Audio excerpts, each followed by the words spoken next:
Apa benda kau masak? Tak ada, kotel kan? Okey, hari ni kita ada satu orang legend otai ni. Kau macam tak macam ni. Okey bang. Baik. Macam mana bang? Okey. Makan ni sedap sebab saya daripada Penang. Berpinang. So makanan-makanan Chinese ni memang dah daripada kecil layan kan. Okey. Saya punya favourite adalah kotel goreng. Alhamdulillah. Dimasak oleh anak muda tu. Beberapa tempat saja yang kena tekak saya. Okey, so malam ni macam mana? Kena tak kena? Okey. Malam ni kalau skala 1 per 10 saya bagi 12.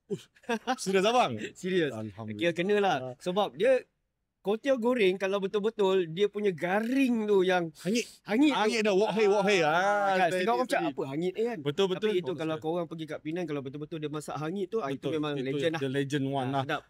Tapi yang masak ni bukan legend tau. Panggil Johan jap. Mana? Johan. Oh, bukan legend lah. Bukan legend masak bang. Oh, muda lah. Muda bang. Saya nak tunjuk abang muka budak ni jap. Jo! Mari sini. Abang ni nak marah ni. Dia kata makan teruk sangat bang. Apa benda kau masak? Tak ada, kotel kan? Betul. Betul? Aduh, letih lah. Sedap. Umur berapa Johan? Saya baru 19 tahun ni. Okay, bagus. Dia start masak daripada umur 13. That's why. Alhamdulillah. Air tangan dia. Saya ajar dia masak sini, resipi kita orang dia boleh buat lah. Jadi kepada korang yang nak rasa betul-betul kotel goreng yang hangit tu, yang sedap tu dengan claypot yang halal, boleh cari kat sini. Tak jauh, cokit je. Betul tak?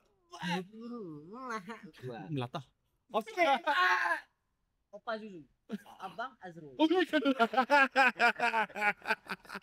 Okey. Kalau semua lapar datang saya. Cari Opa Zuzu. Dengan? Abang Azrul dengan Abang Opa dengan semua. Kau ni. Jenuh, 2 hari 2 habis. Okey, klepot je dulu bang. Claypot, okey. Saya selalu claypot ni selalu kita jumpa dekat food court. Ya betul. Dan selalunya yang jual tu bukan orang kita pun. Kan? Tapi kali ni bila saya survey, saya dapat yang halal satu kan. Yang orang kita yang buat. Lepas tu rasanya just nice, tak masin, tak kurang, tak manis, tak apa, cun-cun.